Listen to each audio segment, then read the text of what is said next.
Good morning. We're here for our weekly Board of County Commissioners meeting. It is Wednesday, September 18th, 2019 at 9 a.m. We are in the Senator Hearing Room at 555 Court Street Northeast in Salem, Oregon. And as always, if you will join us, we'll start with the Pledge of Allegiance. I pledge allegiance to the flag of the United States of America and to the republic for which it stands, one nation, under God, indivisible, with liberty and justice for all. Oh, not bad. For a guy who's kind of frazzled this morning, it seems like I did all right there in the introduction. We don't have anybody signed up for public comment. We did receive an email to the Board of Commissioners, and we receive emails all the time. They are always public record, so I will just make note that we received that email for the record. Our first item today, and Diana, you're gonna shoot me. I know. I even put it on my schedule. I was supposed to wear a short sleeve shirt. She's literally going to shoot you. You're gonna shoot me with a shot. Yeah, a flu shot is a presentation, and Diana Dickey is here from our health department to do a flu shot presentation. And I think I'm the maybe she can go in between. I'm the example. So do I need to come down there? All right. So we're gonna do flu shots. Good job. Just go right through this. Where's Latimer when we Good need job, to? Mr. Chair. Oh, was I supposed to bring that folder and sign it? Yes. Gee.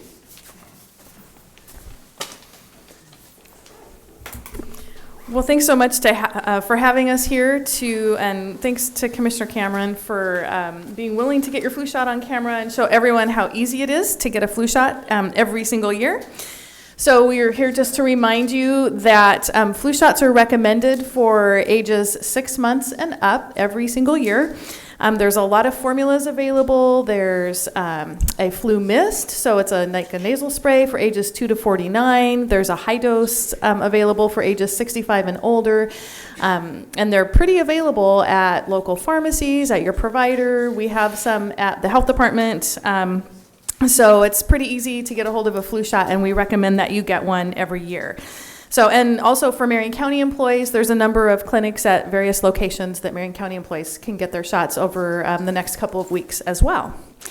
So we just want to remind everyone, the reason why we get a flu shot every single year is because the formula has changed to match whatever strain tends to be floating around that year. So hopefully in the future, I know Oregon Health Sciences University just got a grant to work on a universal flu shot. So hopefully in the future we'll have an opportunity to have a one and done sort of flu shot. But in the meantime, we still recommend that everybody get one every year.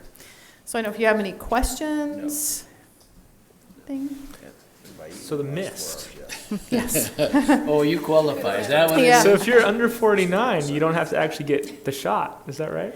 That's right. So there is a mist available. We don't have it at the health department, but I would recommend checking with your provider, or some local pharmacies might have it. And it's a nasal mist that they just inject, or not inject, but they just it just goes in to your nasal passages, and that's it. So it's not a shot at all. So if the Board of Commissioners was interested in the health department having some of that available, would that be something? Yeah, we probably. We could. I could look into that. It's important to me. I don't really care. I would be happy to look into that and see if that's available. I would appreciate that. Okay, for sure. Ow. Yeah, I saw you. I saw you flinch. That's right. I don't think they got that, Kevin. You have to do it again. Ow. He's such a good sport. Good job. All right, thank you so much. I almost did it all I was supposed to, but I was supposed to wear a short sleeve shirt. Hey. Still got the flu shot. Good job. How long does flu season last? It's the fall usually? Diane's still here. Oh, Diana, hey Diana. 2 questions. How long does ma'am. flu season last? Could you come back to the microphone, please? Till I make sure I've had it is what I think the general rule is. Yeah.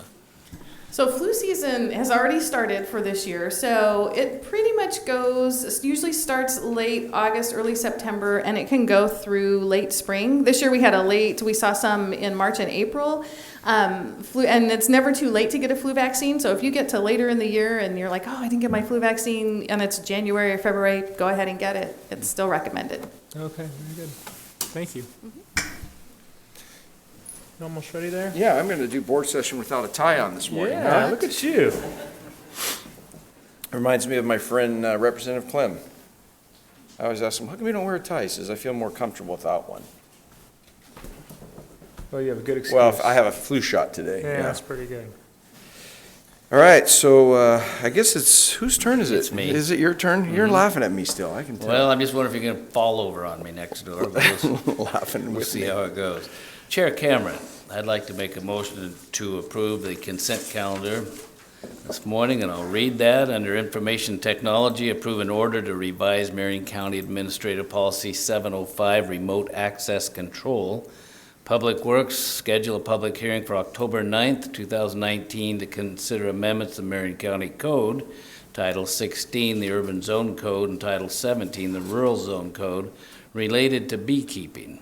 That's beekeeping in residential zones, Legislative Amendment 19003.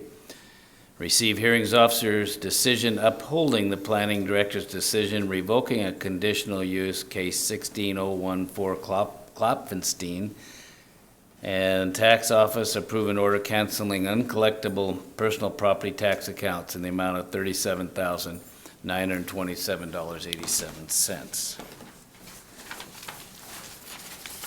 I second the motion. Sorry. Your motion and second. Any other discussion? Seeing none, all those in favor of consent calendar signify by saying aye. Aye. Aye. Aye. We took a week off, get a little rusty. A little rusty. Yeah. Yeah. Actually, we didn't take a week off. We just Got to had a get board back into session. it. Okay, our first item under action is to consider approval of a proclamation designating the week of September 17th through the 23rd, 2019 as Constitution Week in Marion County. And we have some guests here that want to present to us. If you want to come on over to the side.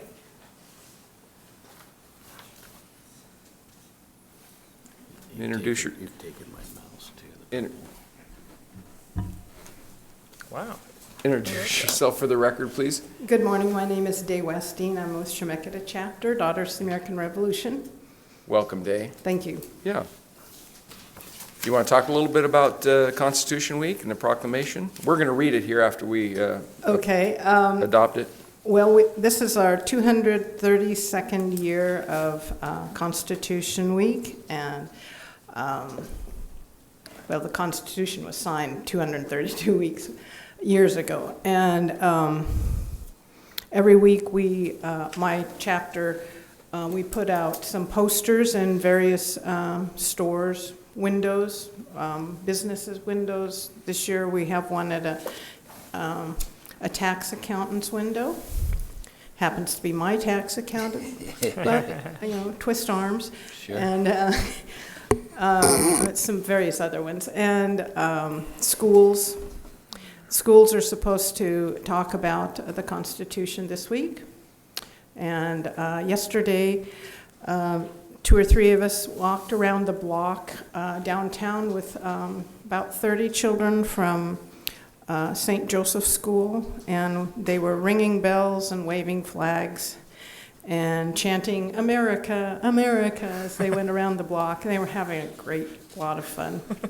And cars honked as we walked by, and they got them more excited. Fantastic. Good. Well, before we, Yeah, go ahead. I got a couple things. go ahead. Oh, it's just funny stuff. The first year I came, of course, I started in November, well, right in this time anyway. And both Patty and Janet, they came all prepared they had like speeches done. And I thought, oh gosh, and I just got, I really like the Constitution and I believe in it. And I think I was more effective, to tell you the truth. But I had just a couple of thoughts. It just seems like there's an attack on it right now. I'm not going to try to politicize this too much, but either just absolutely ignore what it says or change it to what they want. It's real troublesome, and it's more important that we understand what it is and how it does guide us and should guide for the future. That's all. And the flags and the Constitution booklet and a bookmark were from Shemekinah chapter for you. Thank you. Thank you very much.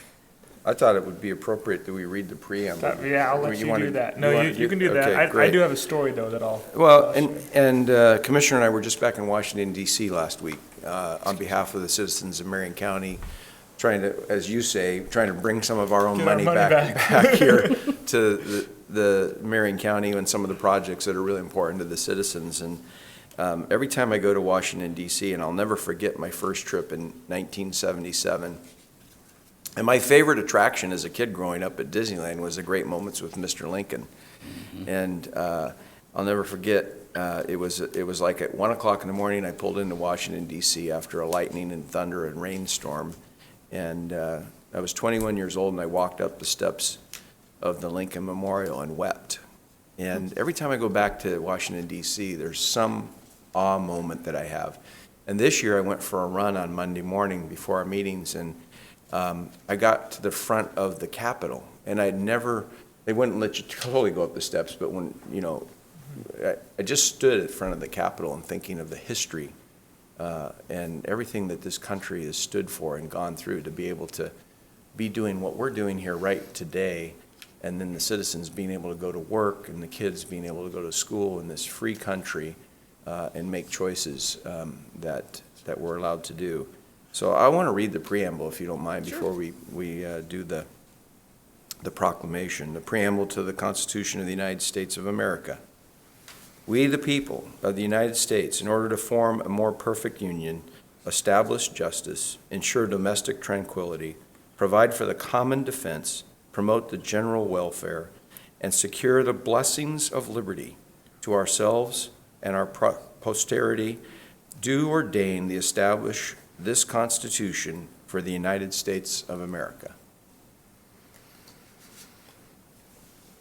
Thank you for reading that. I think that's really important.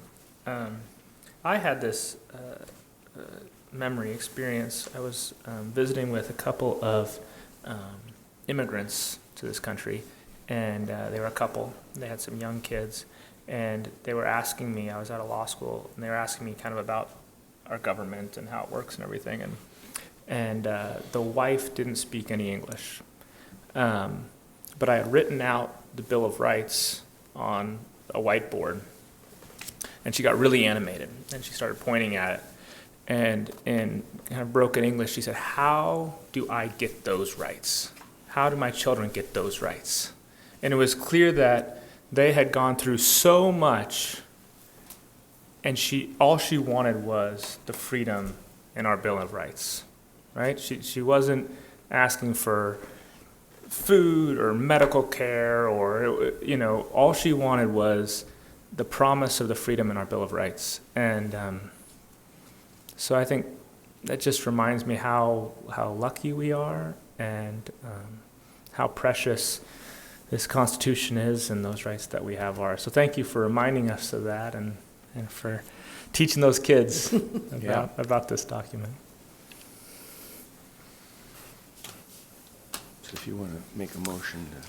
Okay, Mr. Chair, I move that we approve a proclamation designating the week of September 17th through 23rd, 2019 as Constitution Week in Marion County. Second? A motion and a second to approve the proclamation. Any further discussion? Seeing none, all those in favor signify by saying aye. Aye. Aye. Aye. You want to start off? Before the Board of Commissioners from Marion County, Oregon, in the matter of observing September 17th through 23rd, 2019 as Constitution Week in Marion County, a proclamation. This matter came before the Marion County Board of Commissioners at its regularly scheduled public meeting on Wednesday, September 18th, 2019. Whereas the Constitution of the United States of America, the guardian of our liberties, embodies the principles of limited government in a republic dedicated to the rule by law.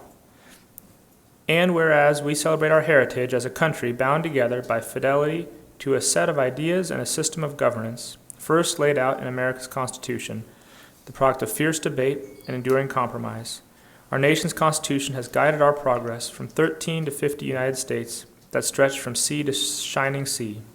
And whereas September 17, 2019 marks the 232nd anniversary of the framing of the Constitution of the United States of America by the Constitutional Convention, and whereas this week we reflect on the basic rights and responsibilities of citizenship, the founding documents from which they were drawn, and the extraordinary legacy of the progress they have enabled, let us forever uphold the ideals of the framers enshrined in our Constitution, and let us never cease in our pursuit of the more perfect union they imagined so many years ago. And now therefore, by virtue of the authority vested in us as commissioners for Marion County, we do hereby proclaim the week of September 17th through 23rd as Constitution Week, dated this 18th day of September 2019.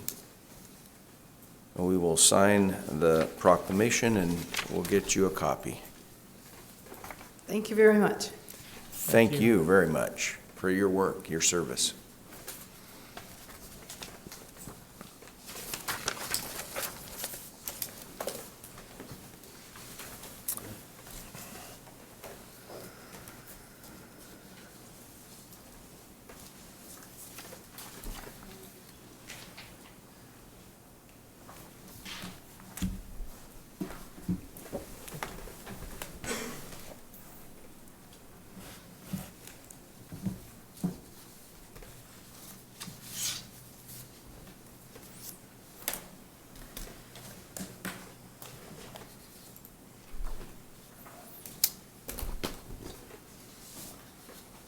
Where does this go to? Yeah, we're going to give them a copy.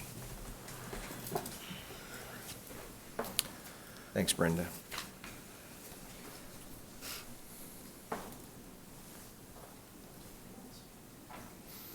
Thank you, ladies. Really appreciate what you do. Okay, our next action item today is under Finance to consider approval of a tax foreclosed and surplus real property sold at public auction held on September 10th, 2019. Welcome. Good morning, Commissioners. I'm Leanne Aran, Property Coordinator in the Finance Department. I'm Camber Schlag, Contracts and Procurement Manager in Finance. Today, we are here to consider the approval or request the approval of property sold at the last tax foreclosed public auction we held on September 10th. We came to you before on July 24th to get approval to hold the auction, and that happened on the 24th. That happened on September 10th. We sold 6 of the 7 properties at auction, totaling a revenue of $298,096.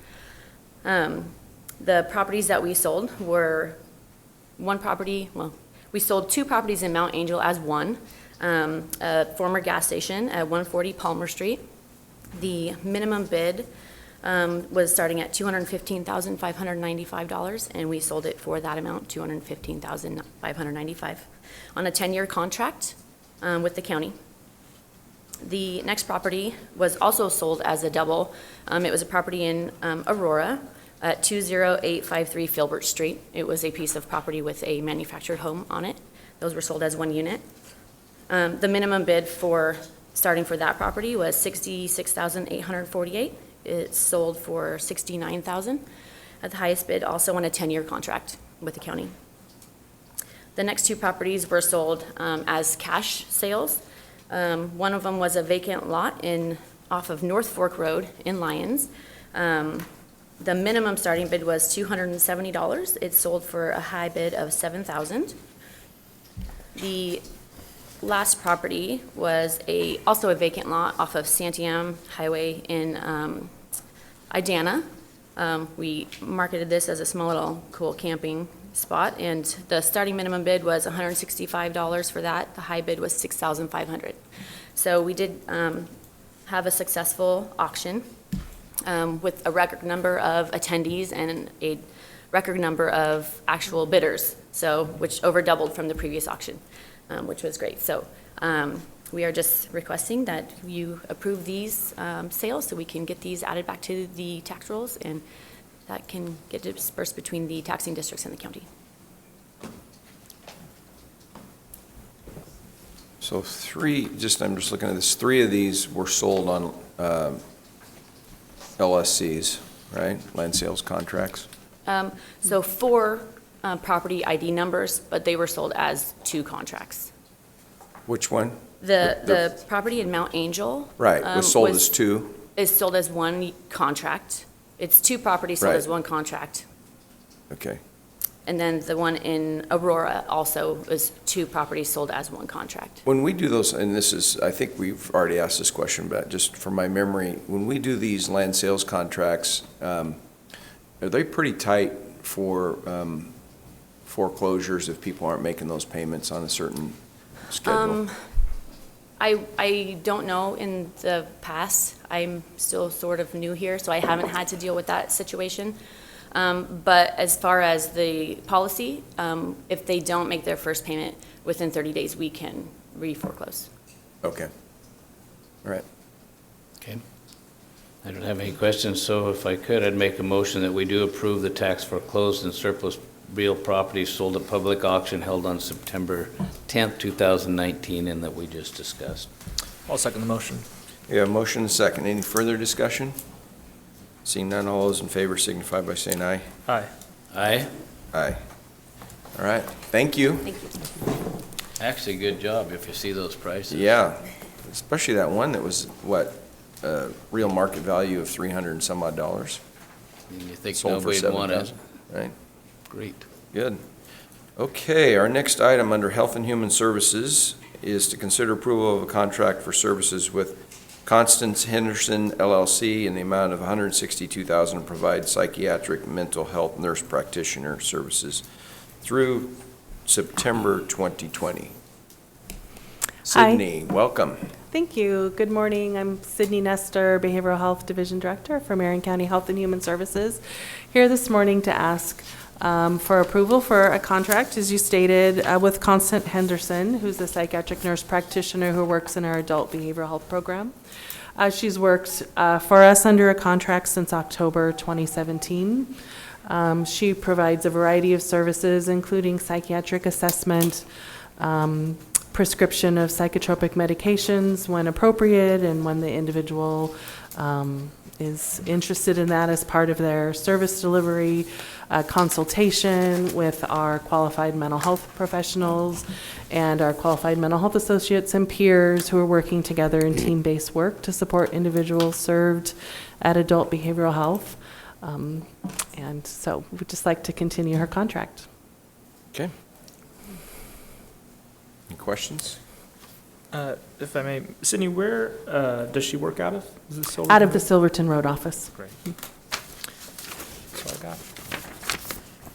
Okay, Mr. Chair, I'd move that we approve the contract for services with Constance Henderson LLC in the amount of $162,000 to provide psychiatric mental health nurse practitioner services through September 25th, 2020.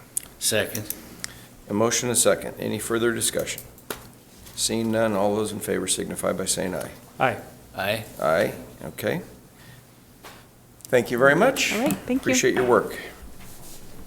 Next item under Information Technology is to consider approval of a blanket purchase order agreement with CDW Government LLC in the amount of $300,000 for the purchase of various information technology-related hardware and services through June 30th, 2020. Scott, welcome. Good morning. Hey, good morning, Commissioners. Scott Emery from the Information Technology Department. And before we get started, I'm very excited to introduce our new contract specialist as part of the IT department, who came from us from the Oregon Department of Administrative Services, Dave Reynolds. Good morning. Thank you. The reason I'm introducing him is because you'll probably see a lot more of them going forward. Yeah, on Dave, this. welcome to the good place. It is. It's a wonderful place. It is. Yeah, he is very excited to be here, so we're really excited to have him. This morning, we bring forward from the Marion County Information Technology Department annual purchases of technology products and services that support the county's 15 different departments. The supplier, CDW Government, is contracted through the Oregon State Master Contracts, which provides standardized governmental pricing. It also helps us cap those costs, if you will. What we do is we have an annual set of procurement items that we do that are recurring. In this particular fiscal year, we have about $300,000 that we forecast out and spend. Usually it covers areas such as enterprise data storage. This is where we store all the data for the county. It's growing rapidly, and so there's been more procurement there. Printers and scanners, backup power supplies for our computers. That's another pretty significant lift for us this year because we're doing a lot of modernization, as well as ergonomic workstations for our employees. So with that, we would like to make sure that we can answer any questions you might have about this procurement. Any questions? Don't have any, No. but it's your motion. I know, but wouldn't you like to say no once this morning? I'm kind of feeling like it might be time. Yeah, you want to vote Yeah. no on this one? All right. Chair Cameron, I'd like to make a motion that we do. You have the Bill of Rights. You have the right to say no. Okay, thank you. Approve a blanket purchase order agreement with CDW Government LLC in the amount of $300,000 for the purchase of various information technology hardware and services through June 30th, 2020. And I'll second the motion. Motion and a second. Any further discussion? You want to explain your no vote ahead of time? No? Okay. All those in favor signify by saying aye. Aye. Aye. Aye. All right. Thank you very much. Good morning. Welcome, Dave. Thank you. All right, the next item under Public Works, consider approval of an amendment number 2 to the Marion County Infectious Waste Disposal Agreement with Marion Recycle Center, Inc., DBA Marion Environmental Services for the disposal of infectious waste within Marion County at the Energy from Waste facility through 2020, or September 20th, 2020. That's a big one. It's a big one. Welcome, Brian. Dennis, welcome. Good morning, Commissioners. For the record, Brian May, Environmental Services Division Manager. And Dennis Mansfield, Administration Division Manager for Public Works. So before you for your approval, we have amendment number 2 with Marion Environmental Services. Marion Environmental is our franchise hauler that handles the disposal of what we refer to as our in-county box medical waste program. What this amendment does is it actually just extends the term of our agreement to September 20th of 2020. You'll see a common thread on a number of these issues coming forward of that date of September 20th, 2020. Marion Environmental Services has been operating since 1989, and today services 639 customers. So at this point, staff recommends approval of amendment number 2. 639 customers. in-county customers for In-county medical waste, customers, yes. which if we didn't have this facility, we'd be sending it to where? Most likely Utah? somewhere Utah eventually, yeah. So approximately 600 tons a year are disposed of through this program. All right. Brian, how does it work? Um, What do these guys do? Can you kind of walk me through the practical, where does the waste go? Who process. picks it up? How does it get to Covanta? You bet. So an entity, a health provider would contact Marion Environmental Services requesting services. They would walk them through their host of different services they provide, everything from container size to frequency. Then they'll schedule pickups on a regular basis where that material is collected in kind of almost like a delivery van is what it looks like, where that material is actually taken to Covanta for incineration. They check in through our scale attendant. Material is brought into the tipping floor, and there's a special conveyor belt that actually feeds this material on. They work in conjunction with the process operators in Covanta to make sure that material is metered properly to feed into the boilers and incinerated. And this material can't go to a landfill, right? This material is very difficult in the state of Oregon to go to landfill. So some of it, in a sense, when you have your rigid sharps containers, there are some provisions, but it's not recommended. But when you get into more of the infectious waste, incineration is the method for disposal.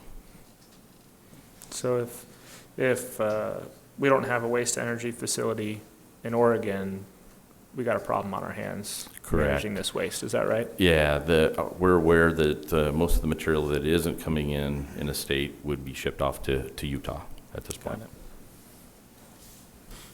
Thank you. Mm-hmm. I guess just following up, that is a real benefit and always has been for our medical providers in Marion County to get it. It's a cheaper service, more convenient, and the material goes right into the throat of the burner. So it's a safety for the public too. So it's important. So how much more expensive are we talking, Brian? I was just going to add that. So through the franchise agreement, there's a reduced rate. So our current disposal rate's $87.45 a ton. Our understanding is the market is somewhere between $500 and $600 a ton. Holy moly. So significant increase. Our medical folks have to pay 6 times what they're currently paying Correct. if they didn't have this service. Wow.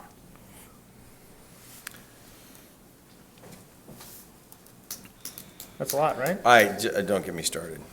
Would you like a motion? Well, yeah, just get a motion before I start talking. Mr. Chair, I move that we approve Amendment Number 2 to the Marion County Infectious Waste Disposal Agreement with Marion Recycling Center Incorporated, DBA Marion Environmental Services, for the disposal of infectious waste with Marion County at the Energy from Waste facility through September 20th, 2020. I'm going to second it and mention Senate Bill 451 and see if the chair flinches more than he did when he had that shot. Yeah, okay. We have a motion and a second and some comments in between. Any other comments? So I have one more. Brian, you said that these guys, Marion Environmental Services, have been around for a long time. What do they like to work with? They're fantastic. We have regular questions that come in through environmental services, and the team, Kevin Hines and Jamie Patterson, respond very quickly. If there's a customer that has a need, they're quick to be on it and take care of it for us. So it's a good relationship. Thank you. All right, motion and second. Any further comments or questions? No. All right, all those in favor signify by saying aye. Aye. Aye. Aye. Aye. I think I said aye. Didn't I say aye twice? All right. You only Thank get one vote, though. All right, well, we're going to keep you in the chair because our next item is still under Public Works. I guess you got a few of them here. Consider approval of Amendment Number 1 for contract services with Metro Metals Northwest to add $600,000 for a contract total of $6,600,000 for the collection, hauling, and recycling of ferrous metals through September 20th, 2020. So again, kind of that common date theme here going forward. Amendment 1 will be an extension to the existing contract with Metro Metals. Metro Metals collects the ferrous material that is recovered from the energy waste facility, from the ash, the residue that comes out, basically what's after the incineration process. That material is hauled to their Vancouver, Washington facility where it's processed and then fully recovered for ferrous metals. Then 2018, they processed just a little over 7,100 tons for us. They've been providing this service for us for the last 5 years. Since 2014, they've processed over 40,000 tons of ferrous metal. So a big improvement and a benefit for our recovery rates for the state and for the county. Amendment 1 extends this agreement to September 20th of 2020. If Marion County is to enter into a longer agreement with Covanta, this would go out for a new solicitation. So we're due for that. But this also provides about $43,000 a month in revenue for our solid waste system to offset costs. So that equates to a little over $500,000 annually to kind of offset those costs of incineration at Covanta. So at this time, staff recommends approval of Amendment 1. So we have plenty of opportunities for me to talk. I think we got 2 more right after this. So, Brian, just for those that are watching, and if we weren't taking this to a waste-to-energy facility, this ferrous metal would be going into a landfill and sitting there, correct? Correct. Yeah, and that's one of the big advantages of the incineration process is that the volume reduction of the waste, and then at the same time, it allows, the ashes at a smaller particulate size. It allows for the metal recovery, a much easier system. Yeah, we would lose that benefit. We would have disposed basically of 40,000 tons of metal in a landfill near us over the last 5 years. How does the metal get recycled? What is it turned into, or what is it used for? At this point, it's whatever the market needs. Metro Metal actually has a grinding system, so they're speccing different metals and sorting the size and type. They also deal with non-ferrous materials. So from there, then they're either moving it to an in U.S. smelter or exporting that material to some other country that's in need. And something else that I heard is sometimes things like firearms will get disposed of. Mm-hmm.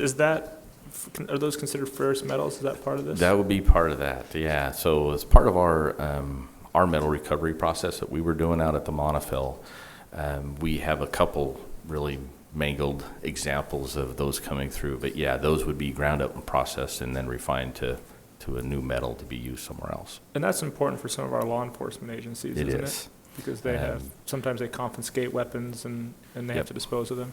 Yeah, there's a significant use from police departments across the state that utilize Covanta for that service. And so this is another area that if Covanta wasn't there, it'd have Correct. a big impact on our law enforcement agencies. Is that right? Yes. Okay. Thank you. All right, Chair Cameron, if I could, I'd make a motion that we approve Amendment 1 to contract for services with Metro Metals to add $600,000 to a contract, a total of $6,600,000 for the collection, hauling, and recycling of ferrous metals through September 20th, 2020. And I'll second the motion. We have a motion and a second. Any further discussion? Seeing none, all those in favor signify by saying aye. Aye. Aye. Aye. Okay, number 3 up. Consider approval of amendment number 8 to the contract for services with Pacific Sanitation, Inc. to add a 16% rate increase for an estimated of $122,000 for the hauling of ash generated from the waste-to-energy facility through September 20, 2020. All right, for your approval, amendment number 8 is the existing agreement with Pacific Sanitation.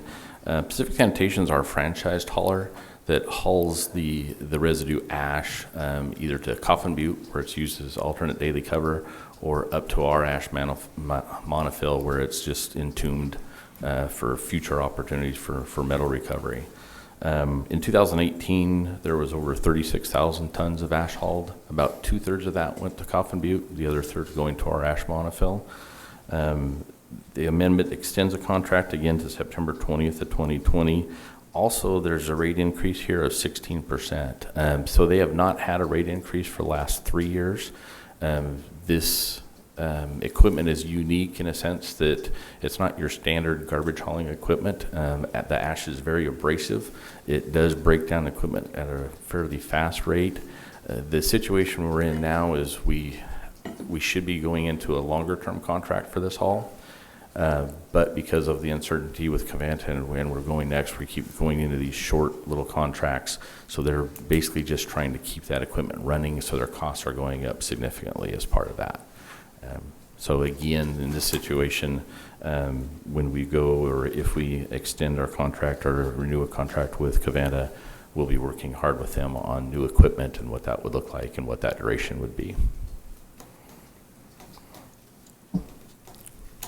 And this is going for daily cover. This is going for daily cover. So again, our waste hierarchy that we kind of live and breathe by in Marion County, adopted by the EPA and DEQ, we try to get the most out of everything that we deal with in solid waste. And even the ash, we kind of get one more benefit out of it before its ultimate disposal by using it for daily cover and offsetting the use of clean soils. Sure, it makes perfect sense. It does.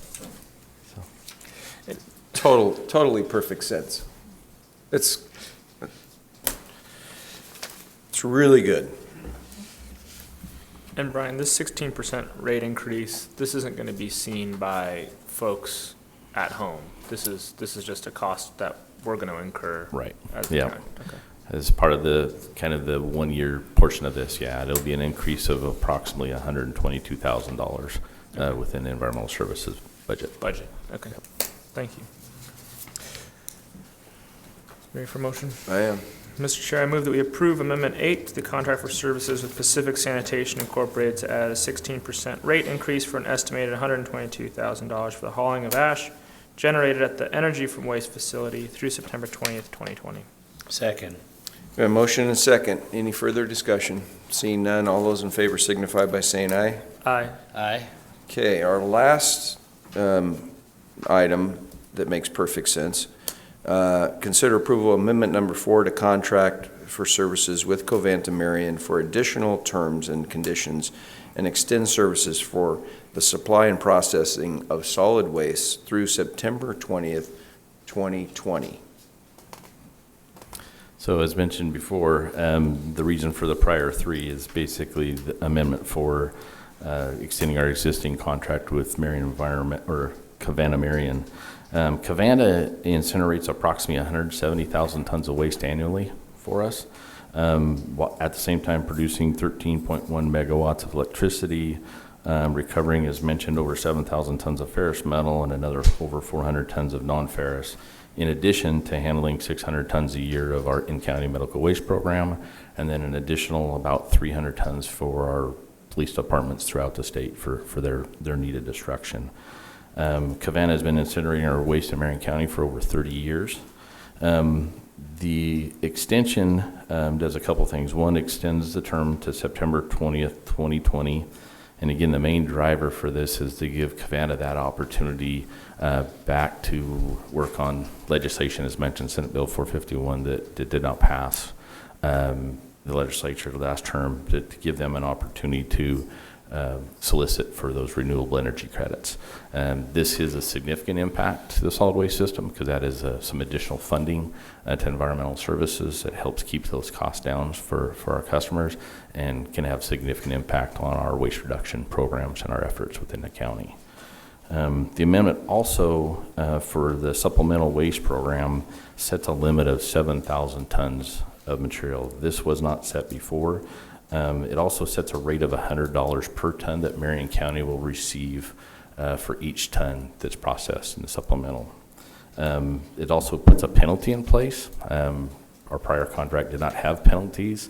We didn't have any form of recourse when we exceeded those tonnage marks. So it set basically a penalty of $150 per ton. So existing agreement has no maximum set for the amount of supplemental. We're having a 50-50 split of the revenue only for the first 2,500 tons. So now we have a set rate of $100. We have a set maximum of 7,000 tons, and now what that revenue would be for each incremental ton for the whole scope. So from the first ton to the 7,000 ton, we'll receive revenue, not just for the first 2,500 tons. Outside of that, our current volume is approximately 6,000 tons a year of supplemental waste. So there's a little bit of room for growth. The other change in the amendment is our medical waste originating outside of Marion County. We're reducing the limit down to 13,500 tons. It sets a fixed rate of $275 a ton for Marion County. Again, prior we did not have a penalty. That penalty will be $550 per ton if Covanta would exceed that. Current agreement has a maximum of 25,000 tons of medical, a 50-50 split on what was just the disposal revenue. So there was some other revenue associated that we're now getting a piece of. And current volumes are approximately 11,000 tons a year right now.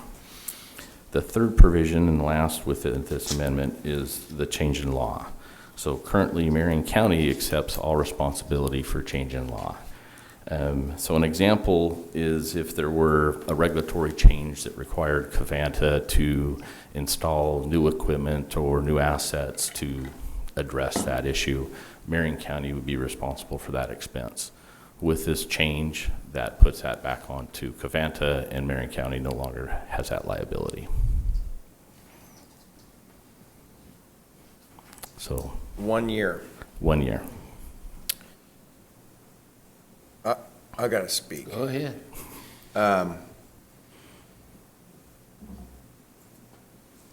So we're doing this 1 year because back in 2013, 15?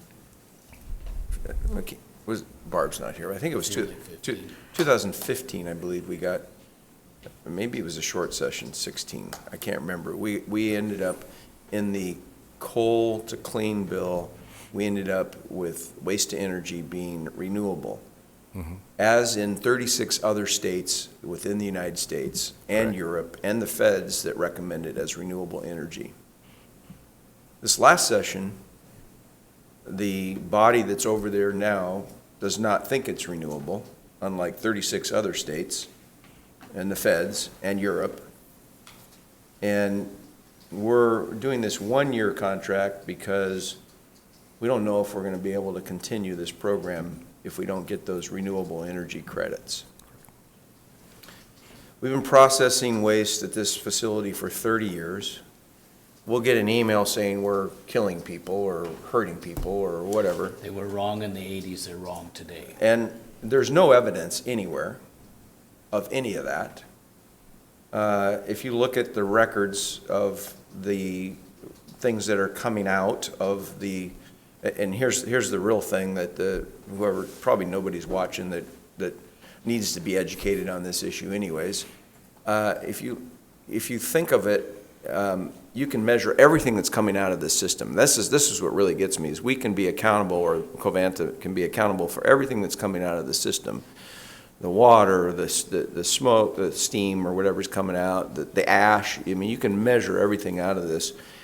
A landfill, which this legislative body thinks they want us to send everything to a landfill, 27 truckloads a day up through downtown Portland, which is already congested with stinky, smelly garbage all the way out to wherever that landfill is, Arlington.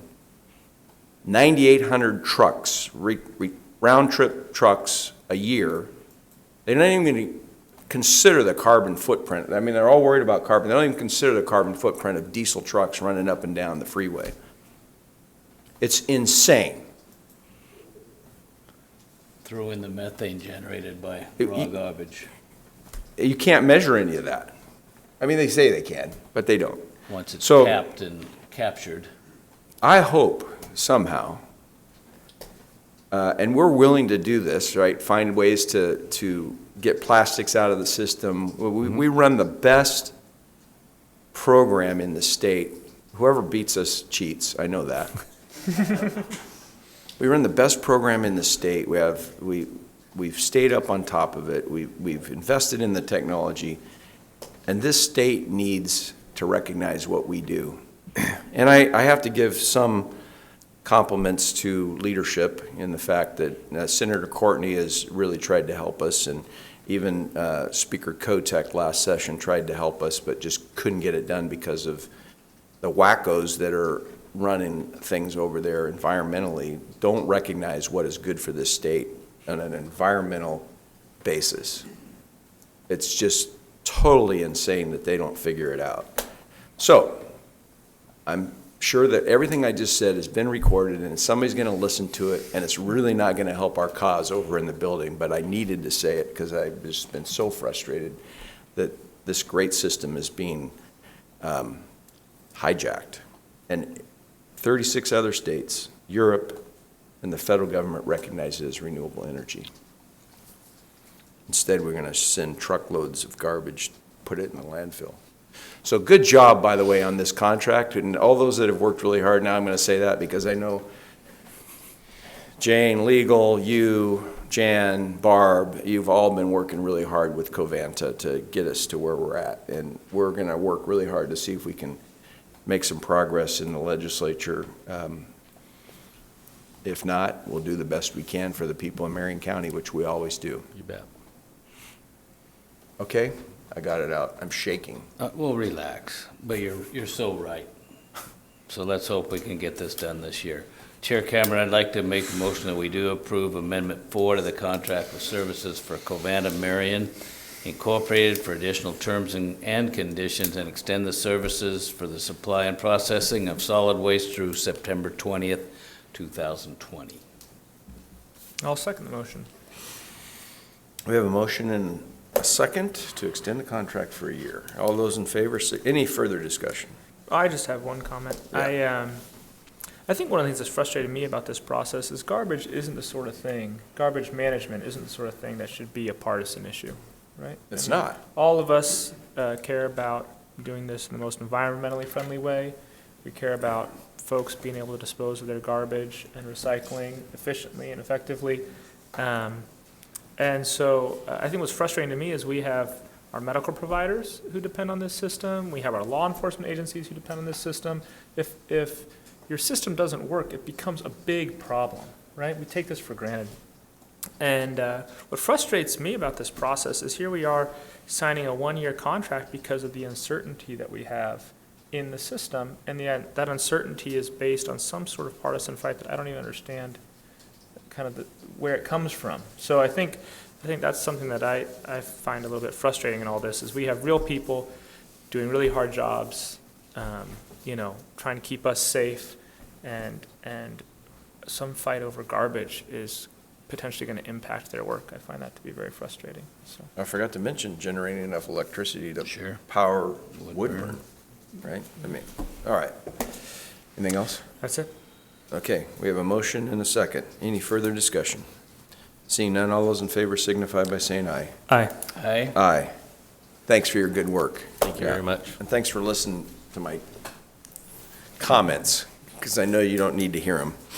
Okay, so number 9 on our list today is consider approval of a purchase order with Potter's Industries LLC in the amount of $175,000 for the purchase of reflective marking spears through June 30th, 2020 for use in roadway striping. Scott, welcome. Good morning. For the record, I'm Scott Wilson. I'm the Operations Division Manager for Marion County Public Works. Today I'm here to have you consider approval for a purchase order for the purchase of reflective markings, spheres, also known as beads, from Potter Industries. Public Works maintains roadway lines throughout Marion County, which involves the application of paint and reflective beads to enhance the visibility of the lines in low visibility conditions. This PO will allow Public Works to continue purchasing the beads that are added to the paint. Purchase of the beads will use the state pricing agreement number 9265. Financial impacts are already been considered for the fiscal year of 2019-20. The PO amount is for $175,000, and this expense is included in the Public Works fiscal year 2019-20 budget as a maintenance item. There are no impacts to other departments. Purchase of these beads will allow Public Works to continue striping roads for Marion County and also the external agencies, which will enhance the safety of the traveling public and continue a current source of revenue for Public Works.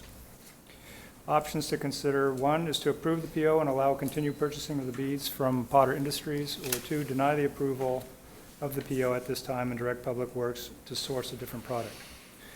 Staff recommends that the Board of Commissioners choose option 1 to approve the PO and allow continued purchasing of the beads from Potter Industries.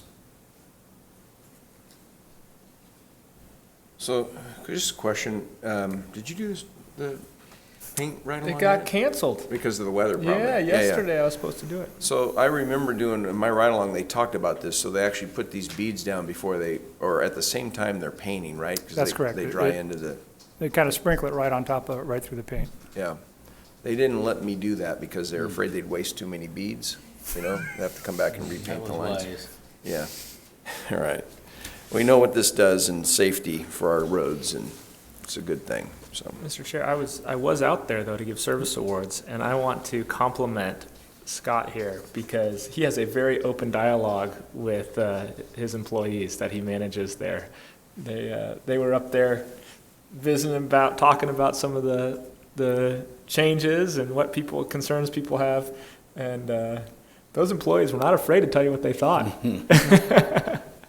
And I was very impressed. I was impressed with the quality of the dialogue and just your management style. You did a great job. So, Great, thank you. That's what we need. yeah. Let's see, I think this is your motion, Commissioner. Okay. Mr. Chair, I move that we approve a purchase order with Potter's Industries LLC in the amount of $175,000 for the purchase of reflective marking spheres through June 30th, 2020 for use in roadway striping. Second. Motion and second. Further discussion? Seeing none, all those in favor signify by saying aye. Aye. Aye. Aye. Okay, Thank you. thanks. Item number 10, consider approval the purchase order contract with Whitnell Dodge in the amount of $137,954.37 for the purchase of 6 Dodge Charger Interceptors as part of the annual scheduled light-duty replacement plan for the Marion County Consolidated Fleet Management Fund. And Dennis is back. Thank you, Welcome. Commissioners. For the record, I'm Dennis Mansfield. I'm the Administrative Division Manager for Public Works. As you said, Commissioner, there is a purchase order for you to consider approval for in the amount of $137,954.37 for 6 Dodge Chargers, which is a part of our annual light-duty fleet replacement schedule. We are utilizing a cooperative state price agreement, which Whitnell Dodge in Salem is a part of this agreement. There are a couple of options for your consideration. One is to approve the purchase order of the 6 vehicles from Whitnell Dodge, and the other is to deny the approval of the PO. It is staff's recommendation that you approve this purchase order. Before your consideration, I understand there were some questions about our fleet purchasing practices at the board session on August 28th, in which there was a PO presented or a purchase order presented to purchase several Ford vehicles from a Gresham dealership. And the reason we used the Gresham dealership is that there was no Marion County dealerships on the state price agreement. First, I want to also apologize for not being able to be here and answer your questions, as fleet is a part of my primary responsibilities. And I appreciate our director standing in for me and answering the questions as best as he could. I understand there was a question about whether or not we could go out for quotes with our local dealerships to see if they could meet or beat the prices of the state price agreement. The short answer to your question is yes, we can. However, I would like to ask that we hold this change in practice until our purchases for next fiscal year, and there are a few reasons for my request.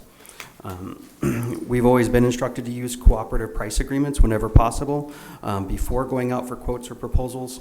This year has been no different, and we are nearing the end of our working with our customers and our existing vendors to build our vehicles to spec. There's a lot of work associated to doing that. We actually start in June and July to start building those vehicles out. We have about 16 of the vehicles left of the 56 that we're replacing this year. Another component, just for context, is that there are a couple things that are going into purchasing vehicles. It's kind of a race. And the reason for that is that it's a kind of a first come, first serve with manufacturers. So the sooner you get your order in, the sooner you get your vehicles. If we don't have our purchases in by mid-October, we run the risk of not receiving our vehicles in time to outfit them and be ready for the road by the end of the fiscal year. The other weighing factor is that there are some platforms that manufacturers make only a certain amount of. And when they are gone, they're gone. Meaning if we don't make that cut, we would have to buy off a lot at a significantly higher price and oftentimes not built to our specs. And that's if we can even find the vehicles we need.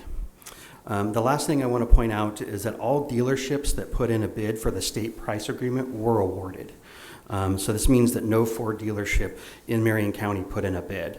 I'm not certain for the reason why they didn't, but based on what we know in the fleet and vehicle market, that the state price agreement is really good pricing, which leaves very limited margins for dealerships. And those that did bid, I imagine, are counting on the volume of vehicles coming through, and those that didn't believe that there was enough margin for them to be worth it. Again, we definitely would be open to going out for quotes in the future in the next fiscal year if you'd allow for that. And again, we recommend that we approve this purchase order with no Dodge for the 6 Dodge Chargers. That's all I have. I'm open to any questions you might have.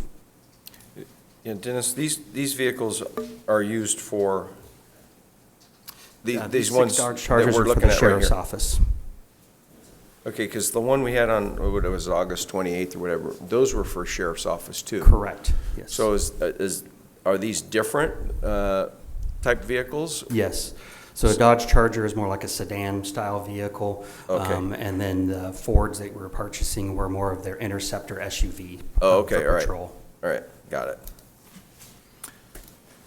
All right, Chair Cameron, if I could, I'd make a motion, we do approve the purchase order contract with Withnell Dodge for the purchase of 6 Dodge Charger Interceptors for the Marion County Consolidated Fleet Management Fund I'll second the motion. from the, We have a motion and a second.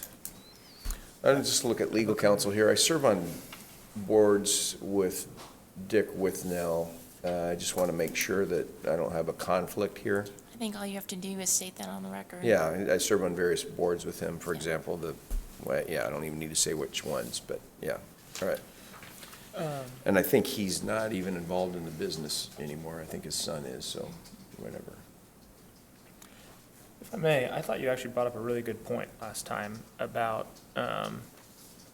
making sure we're looking to purchase materials and supplies from Marion County businesses if possible. And this isn't specific to this, but maybe if we could look at like a broader policy of, when we do RFPs, somehow giving an extra point or two to Marion County suppliers. And I'd be interested to know what your guys' thoughts are about that.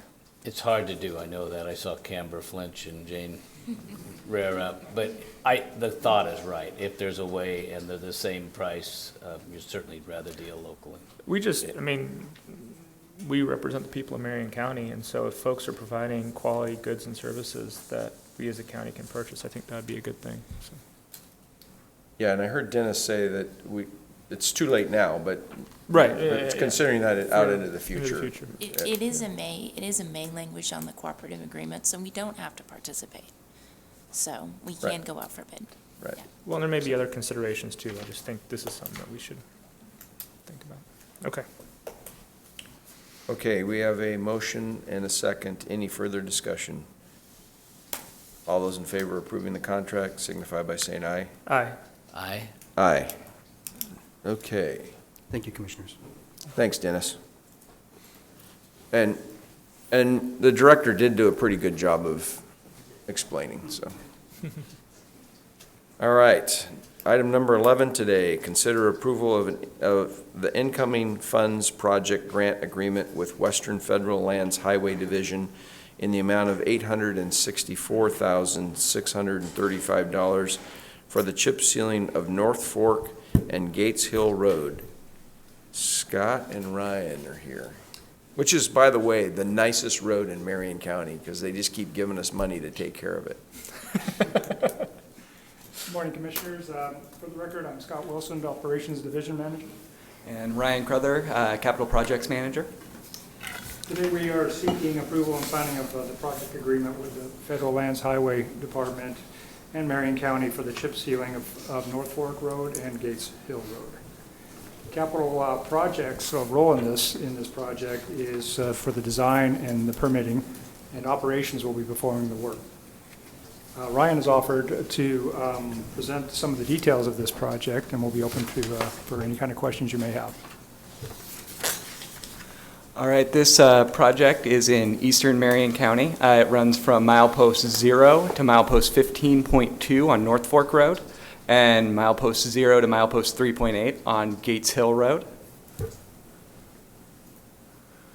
The scope of the project includes chip seal treatments on both roadways, as well as preliminary work to prepare for the chip seals.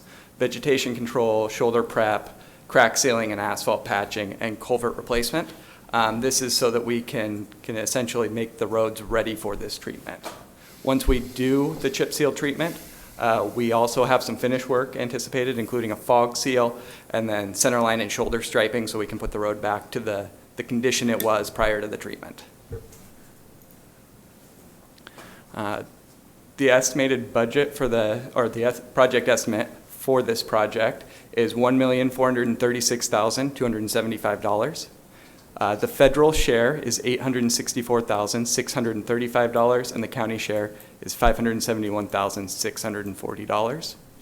Our current schedule includes completing preliminary design by fall of 2019, using that preliminary design to perform the environmental permitting in the winter of 2019, completing our design, which is going to be fairly straightforward on this project, in the spring of 2020, and operations will construct the project in spring, summer of 2020 in conjunction with their chip seal program. We recommend approval of this agreement with Western Federal Lands Highway Division. Please let us know if you have any questions. I do. The $571,640 that is the county share, how much is that is our services interior? What do you call it, in kind? Or The way these matches were determined when this application was put in was that is what we anticipate our staff time and the equipment that we use and essentially the county forces budget to be, and the $864,635 was intended to cover materials costs. okay, that's my comment. In other words, we're using that with our interior budget that we have, still time and et cetera. Okay. I did make a comment that this is the nicest road in Marion County. However, I just drove it about a month ago, and it stops at the worst road in Marion County. When you get off our county road and you try to get up to Opal Creek, oh my gosh. Fortunately, I was in a four-wheel drive pickup, but the holes and that Forest Service road is the worst road ever. And I know we talked to Grady, this was, I don't know, 4 or 5 years ago, about doing some trade out because they said they didn't have the money or the equipment to grade that road. Have you had any conversations with the Forest Service about helping them up there? Not that I'm aware of. Not. We should probably, I'll probably talk to Dave, who's replaced Grady, and see if we can put them in touch and see what their plans are, you know, to make that road a little bit more, less expensive for people to drive over. Sure. Yeah. All right. Mr. Chair, I move that we approve the incoming funds project grant agreement with Western Federal Lands Highway Division in the amount of $864,635 for the chip sealing of North Fork Road and Gates Hill Road. Second. A motion and a second. Any further discussion? Seeing none, all those in favor signify by saying aye. Aye. Aye. Aye. Thank you. Thank you. When will, I forgot, when will that work be done? Next year? Yeah, it'll most likely right in July, first part of Yeah, August. thanks.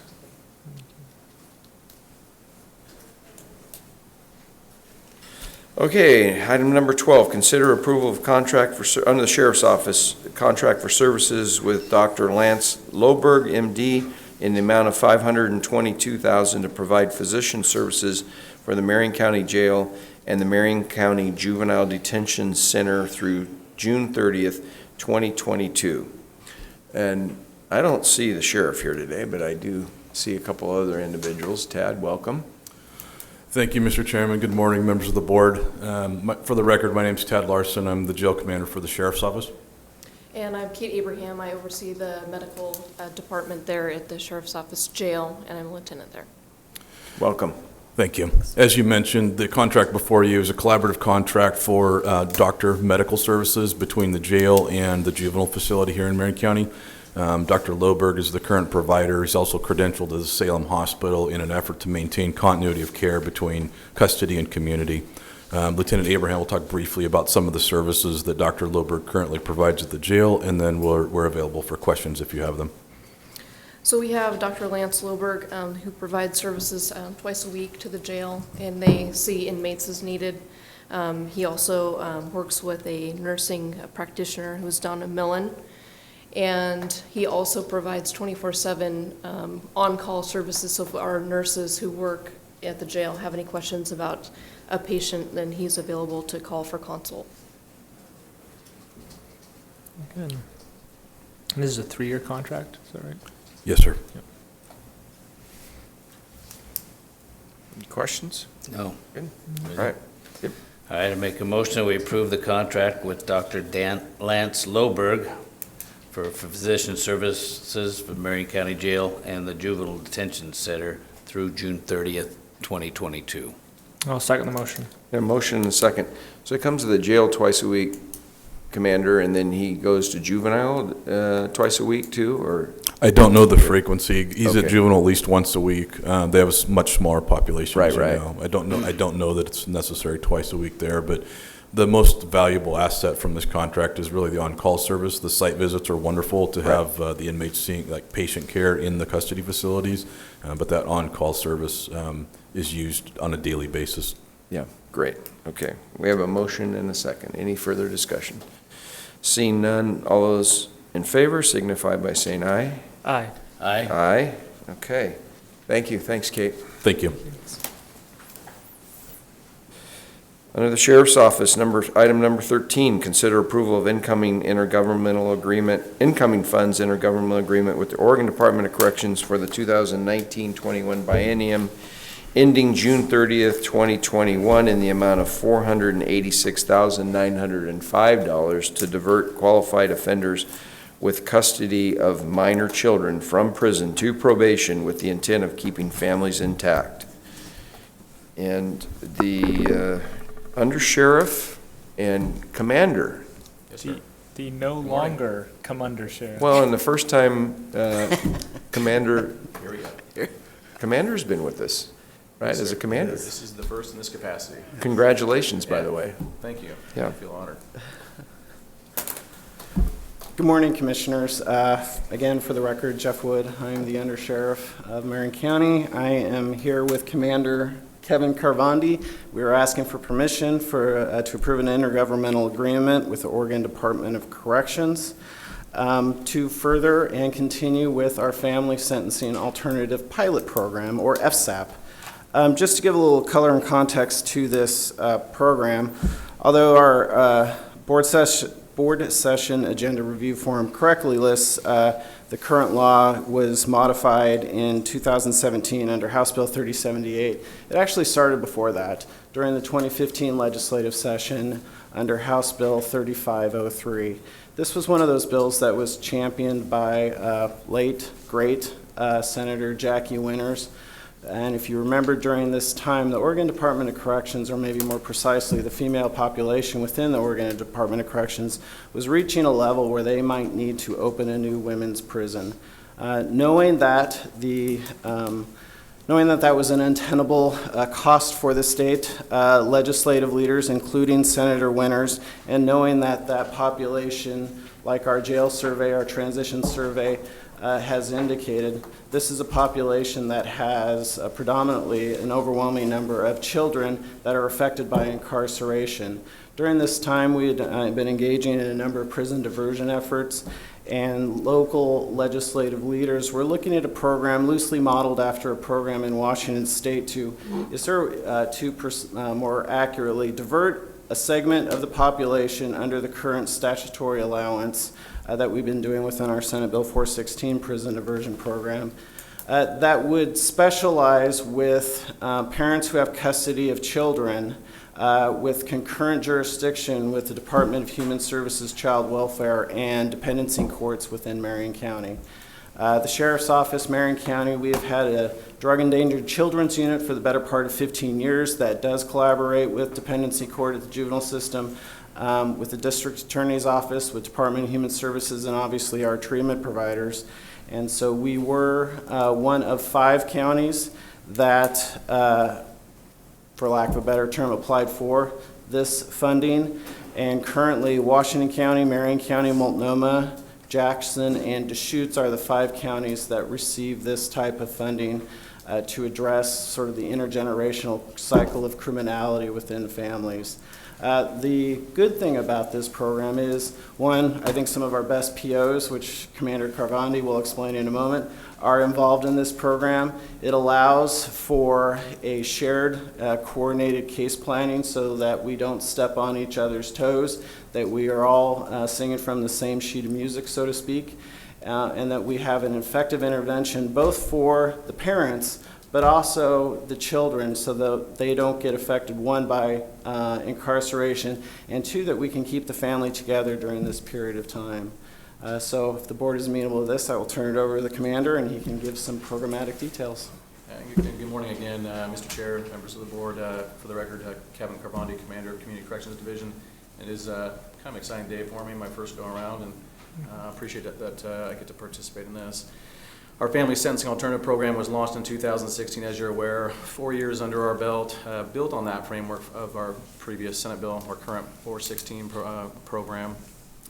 I truly think the strength of this program, as well as our 416, is that collaborative model, the concept of, Sheriff's Office, DA's Office, Department of Human Services, Child Welfare, Bridgeway Recovery Services, all coming together. And when you have those coordinated case plans, those targeted interventions, you typically have positive outcomes.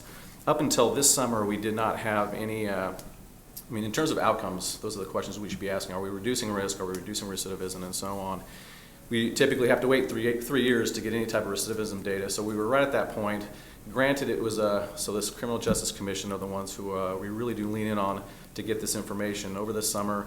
Granted, it was a small cohort of information, but nonetheless, all of them are in positive territory with regards to, regardless of the definition of recidivism that we use, whether it's old definition or new definition, arrest, new conviction, misdemeanor felony, or new felony incarceration in the prison.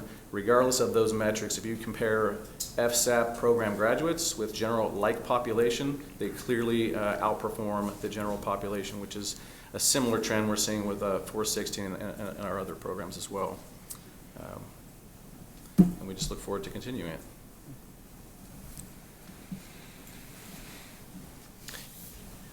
That's a question. So is this is a different stream of funding than justice reinvestment? However, it is right along the same lines of some of those programs that are keeping people, reducing prison population, et cetera. Yeah, yes, Commissioner, that is very accurate. It does go part and parcel with justice reinvestment, but it is a separate funding stream. And then my question is, how is this biennium of the 486,905 compared to the last biennium on the amounts? The amounts, I believe, are, if I recall correctly, it's a little bit less this biennium than last biennium by about $15,000, $20,000.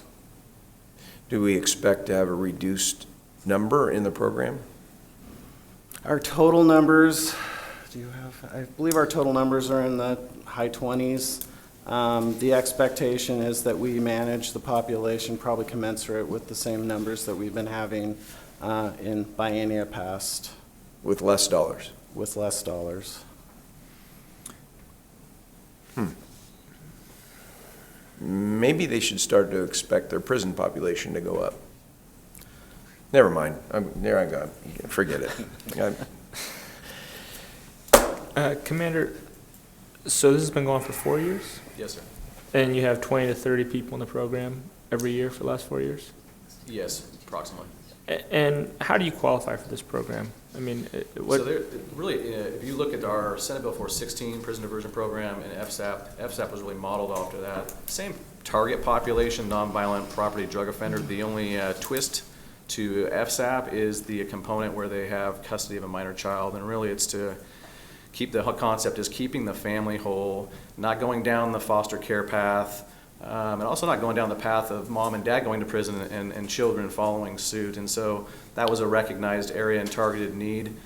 And so we have a designated PO specifically that works with this. And in terms of the collaborative partners, those are the necessary components for these cases to be successful with that enhanced supervision. So I think that's super important for kids especially, but so how does that work? So let's say I've committed a felony property crime or a drug crime, and I have a minor child in my custody. I could be prosecuted and sent to prison. Is that right? I'm eligible for that outcome, and instead I'm in this program and my child stays with me. How do we make sure that the children are safe, that the families are safe? How do we supervise that? Yeah, good question. Sometimes the child is technically in the custody of the client. Sometimes DHS has custody with the intent at some point to reunifying. So you sometimes get combinations of that to make sure that they are safe, DHS, and that's the collaboration piece between Sheriff's Office, Community Corrections, our assigned deputy with the assigned DHS caseworker, collaboratively working together, case planning together, because DHS has their own case planning components that they need to satisfy before the child will go home. Or if the child is home, there are conditions that DHS imposes, which are typically jointly our conditions as well. And so they continue to work through that process until, if it's the point of reunification, until they're ready. Oftentimes these folks, once they're coming through the system, they're heavily into their addiction, and they're not at that level where they should have custody of their child. So they obviously have to show a period of time of sobriety, a certain duration of time that they've gone through the programming through Bridgeway, and then as a team they decide what those next steps are. Okay. Maybe, Commissioner, if I could add, as with our other prison diversion programs, there is a screening process at the district attorney level. We do internal processes too. So just because somebody has been, say, arrested for a drug or property crime that is eligible for a prison sentence, that doesn't necessarily mean that because they have custody of children that they would be instantly diverted. Sure. And so there are people who do go to prison, and appropriately so, and we will, of course, have programming for them when they get out on reentry and some of our reentry programs, but it doesn't necessarily mean that everybody may get a pass. And this is like roughly $240,000 a year. How do we spend that money? Do we hire an extra person to run the program? It pays internally for our staff. One of our, as I had mentioned, we've had a drug endangered children's unit for 15 plus years. It does pay for internal staff. And one of the intricacies of that bill back in 2015 was that it did pay for supervision and management.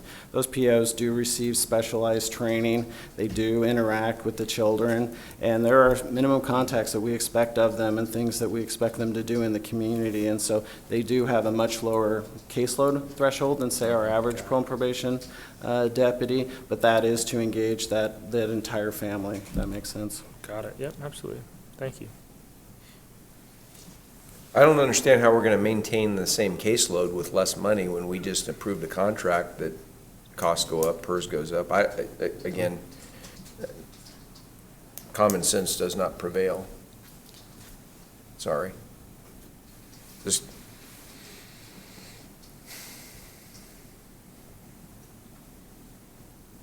all right. Thank you for the work you do and your people do, though. I know it's great work. Just we are being asked to continue to help the state to reduce their costs, and they continue to cut the funds that they give us to do that. And it is making me and others crazy. No, it's not making me crazy, but it's just insane, you know. And then they expect us to maintain this, not sending people to prison.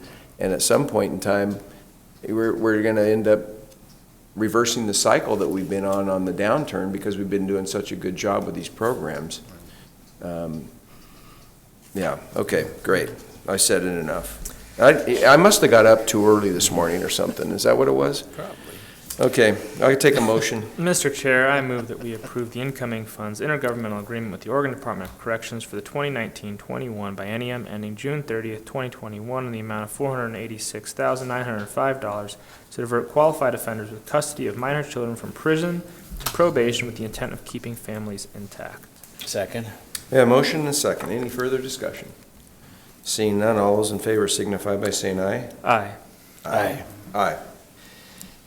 Okay, I won't say it again, but under item number 14, consider approval of incoming funds intergovernmental agreement with the Department of Corrections for 2019-21 biennium ending June 30th, 2021 in the amount of $1,011,639 to provide addiction treatment for offenders that are at the risk of offending again. Under Sheriff and Commander, you're still here smiling. All right, I'll smile too. We're still here. Commissioners, again, good morning. You've heard me talk about this funding source before. This is what we commonly refer to as our Measure 57 funding. To have a common understanding, Measure 57 was passed was a voter-mandated initiative passed in 2008 that changed sentencing laws for certain drug and property crimes in Oregon.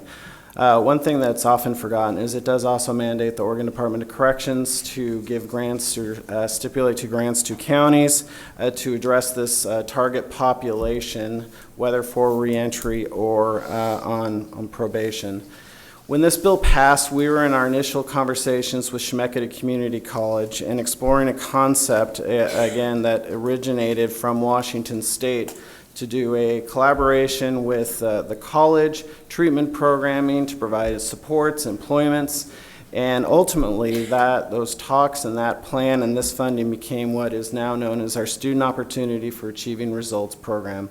This funding does not pay exclusively or pay for the entirety of the program, but it was the genesis for this program, which is on the Chemeketa Community College campus and has been our, I'll just say, flagship reentry program over the last almost 10 years. Our original program kickoff, I believe, was in January of 2010. Fast forward, I believe we're at our 34th cohort right now. This has been a marvelous collaborative effort with Chemeketa Community College, Health and Human Services, and other private nonprofits within our community to address this population. And similar to our FSAP program, this targets very high risk and need individuals who need supports, who need mentoring, who need addiction treatment, who need employment supports, soft skills training, and referrals so that they can be productive members in the community. And again, I will now turn it over to Commander Carbondi. No, thank you. I know this one probably the most intimately. SOAR is, actually that's the first time I think we gave you a tour there, Commissioner, about a year and a half ago. So, Thank you. Yeah, implemented in 2010. We launched our 34th cohort a couple weeks ago, 4 weeks ago. I know in addition just to the strength of the program, we've already moved at least close to 690 some individuals through this program with a 58% completion rate. Considering this target population, that's pretty amazing, especially when you talk to the deans of the college and they ask, what's the performance of the program? Those are impressive stats above and beyond risk reduction and recidivism reduction outcomes that we're focused on. And again, this, like our other models, because it does make sense, this is one that is that collaborative concept. I mean, on the Chemeketa campus is pretty impressive. When people hear about that, they're impressed. The simple fact that they're considered students out there and do have some certain resources, and our relationship with Chemeketa, our relationship with Marion County Health and Human Services that provides the A&D programming and the mentor programming, as well as the Chemeketa employees who provide the employment programming. We've got a really fantastic setup, and feel honored that we get to be a part of that.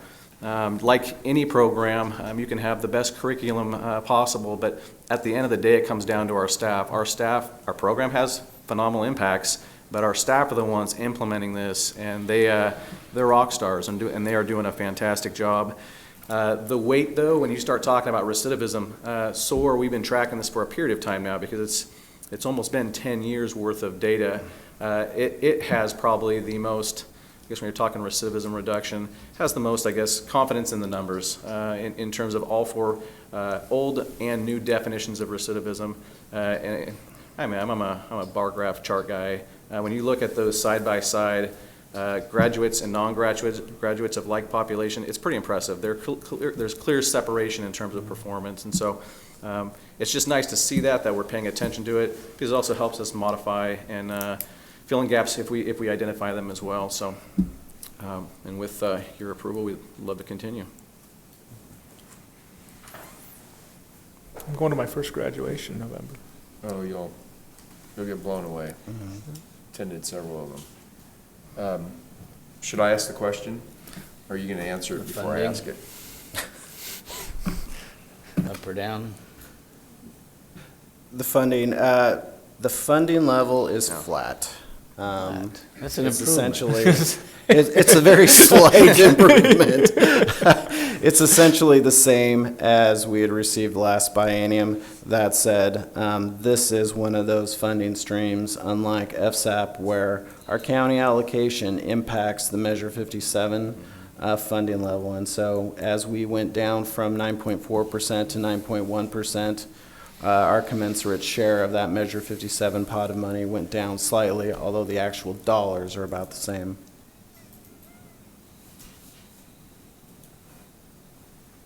Good, okay. I'm not gonna make a comment about going from 9.4 to 9.1, and, because you did a good job. You did a good job, you kept. We continue to try to do a good job, yes, sir. Keep doing a good job. And, you know, it's like, I think these guys that are trying to go for the World Series, when their batting average goes up, I think they get paid more, don't they? As a rule. Yeah, usually. Never mind. Okay, we're ready. Chair Cameron, I'd make a motion we do approve an incoming funds intergovernmental agreement with the Department of Corrections for the 2019 to 21 biennium in the amount of $1,011,639 to provide addiction treatment to offenders at a risk of offending again. I'll second the motion. A motion and second. Any further discussion? Just great job, just for the work you're doing for our community and changing lives and keeping people safe in our community. Thank you very much. Thank you. All those in favor signify by saying aye. Aye. Aye. Aye. All right. We're done. Yeah. Nice. Not quite. Well, you're done. We're not done. All right, so our next item, I will open a public hearing to consider the appeal of the hearings officer's decision denying conditional use variance CUV, case number 19-010 Maddox. And Joe Fenimore. Welcome, Joe. Good morning, Commissioners. For the record, Joe Fenimore. This item before you today is a request for a conditional use permit and variance to convert an existing pool house into a temporary dwelling for medical hardship purposes on a 19-acre parcel in an EFU zone on Parker Lane and Turner. The applicant constructed a pool house on the property designed to provide changing rooms, bathrooms, gathering room, and a pool mechanical room. After the building was completed, modifications were made without obtaining permits that converted it into a dwelling. The applicant is now requesting that the building be used for a temporary residence to house his mother and niece who are no longer able to care for themselves due to medical conditions. On April 10, 2019, the hearings officer held a public hearing and on August 1st issued a decision denying that request. The decision was appealed to the board on August 7th. In the denial, the hearings officer discusses the existing septic system and in findings 11 and 12, beginning on page 6, found that the applicant failed to prove that a satisfactory on-site wastewater disposal service was available. In finding 19 on page 10, the hearings officer discusses the requirement for the hardship dwelling to be removed or deactivated within 90 days of it no longer being needed. At that hearing, the applicant stated that it was their plan to make the pool house a permanent residence, that the property was for sale. The hearings officer concluded that under that scenario, there could be insufficient time to remove or deactivate the dwelling if the hardship were to cease from sale of the property. The hearings officer then reviewed the variance criteria and concluded that there was insufficient evidence to meet each of those criteria and denied the request. In the appeal, the applicant explains that the building is currently being occupied without causing any septic issues. The property is no longer for sale, and it is their intent to live on the property as long as possible, and that they plan to decommission the building once it no longer exists, the hardship. The applicant also provided some additional detailed information on the need for the hardship. The board has the options of continuing the public hearing, close the hearing and leave the record open, close the hearing and approve, modify, or deny the request, or remand the matter back to the hearings officer. If the board approves the request, staff recommends it be subject to the 6 conditions at the end of your paperwork there, which include obtaining all permits required from building inspection, filing of a removal agreement, and converting the building to a non-residential use when the hardship no longer exists. And I'll be happy to answer any questions. I'm looking for those conditions again. I believe they're on the last page of the packet. There we are. A, B, C, D, E? Correct, F. 5. You said 6. There's an F. Is there F? Mhm. Maybe. Oh, there it is. Okay.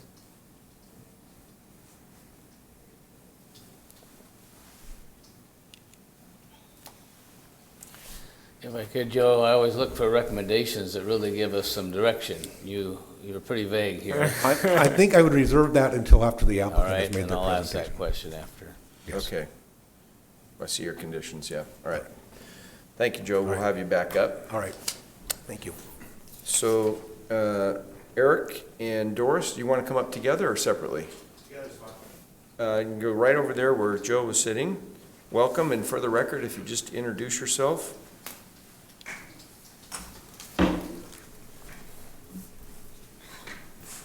I am Doris Hatmacher, Eric's I'm mother. Eric Maddox.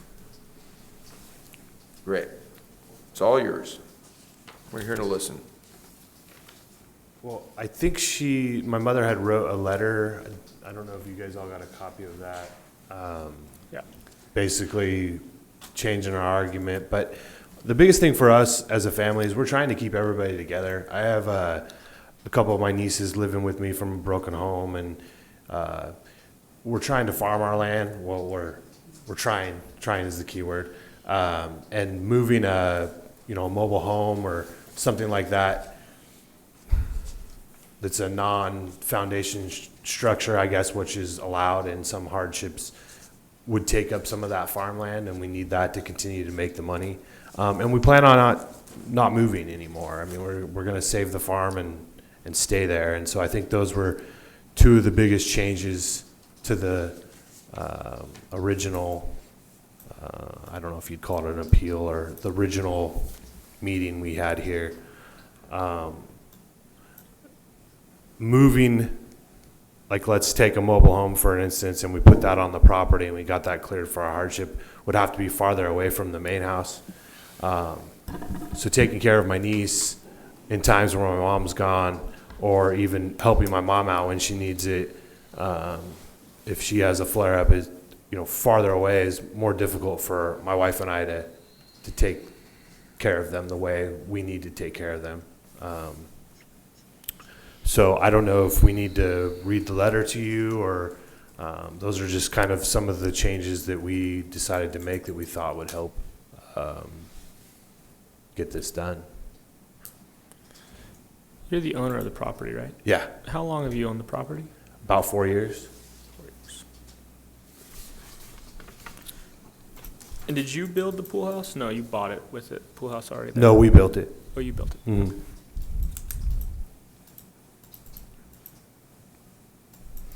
And 4 years ago, you built the pool house, and you got all the right permits to do the pool Yeah, everything house. was permitted and approved with the plan of actually putting a pool in, and I've 2 young daughters, and they're into swimming, and that was kind of the plan that our family business had went bankrupt, so it kind of put the halt on adding the pool at that point, which thus was the idea of getting rid of the property because of the bankruptcy of the family business. But now that we've started a new business and are able to try to stay there, we're trying to use that dwelling without putting more money out for the mobile home and taking away farmland and so on and so on. Well, it's been working for us so far. I mean, because of the close proximity, the pool house was put in a spot where a farm building used to be. An accessory A building. pole building, an accessory building. It sits in the same spot, and the power was already there. So they used the same footprint. But if you guys have all read the letters, I mean, we have my oldest granddaughter who has Asperger's, and she also has a skin disease, and she's in my care. Mainly, she came to be in my care because of dysfunctions in her family. And I have 2 autoimmune dysfunctions, so it kind of, makes it even doubly challenging. Being where we are has been working. There hasn't been any issues as far as septic or, anything like that. And it's been working for us as a family for helping each other. So. And you recently moved there, correct? It was almost 3 years ago, right after the completion of the pool house. You moved there 3 years ago. Me? No, sorry. Oh, gosh, it's probably been 2 years now because I lived in their home. Yeah, probably. And then they had a home in Hawaii that I was going to stay in through the winter months because with my autoimmune, I'm better in warm weather. Okay. That got taken out by the volcano. So it was kind of, and I couldn't stay in their home. I mean, I could have stayed in their home, I guess, but it's, you know, they have their family and their stuff going on. And then my oldest granddaughter ended up at our property and her sister ended up at our property. So we just started dwelling in the pool house. And it's been working for us. And did you modify the pool house to make room for your family there? Is that Yeah, when those there's changes been, happened? which was a storage closet. We hung something for like closets so they could hang clothes. There hasn't been There was a cooktop and hood that was put in that was outside of what was permitted, and that was all that was added other than closet storage for clothing. But that was part of making it so that you guys could stay there. Is Yeah, that, is that yep. why those Mhm. changes were made? Yeah, and the county had told me, I'm confused because I don't know all the rules. Like, I'm not a lawyer, but they had told me this needs to happen here before we can get all that permitting and stuff squared away. So we have to get a final ruling on this, and then we are more than open to working with the county to get everything permitted legally. Even if we have to decommission some stuff to make it right with the county, we're totally open to that. We just need a decision on this before we can move on to that, from my understanding. So those conditions that Joe proposed, do you accept those? Yes. Okay. Yeah, the A through, that was my question, A through F, you're okay with the conditions that Joe outlined on the last page, A Yeah. through F? Okay. Okay. Any questions? Still for Joe, probably. Okay. Okay, we done. Well, thank you. Thank you for your time. Appreciate it. I'd like to live in Hawaii too, you know. We were trying, but the volcano wiped us out. That's a sad story. It was like one sad story after another Yeah. because we lost the family business and they all got their income from it and, and then the But house we're- got taken. But So we're blessed because there's a lot of people that were in our neighborhood in Hawaii that lost didn't have yeah. insurance, didn't have all that stuff, so they lost a lot more. Yeah. So. Well, thanks for being here today. Thank you. Joe, welcome back.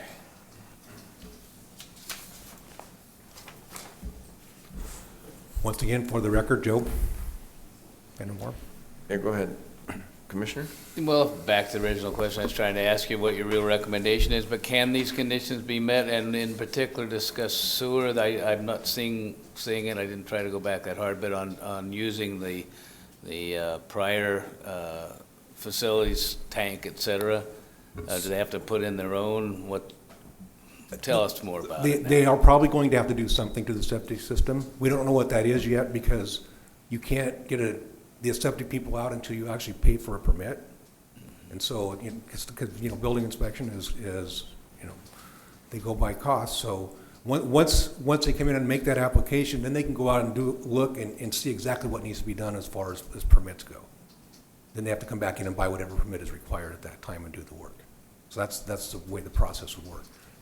They can't do that ahead of time because planning will not sign off on a permit for that unless this is approved by the board.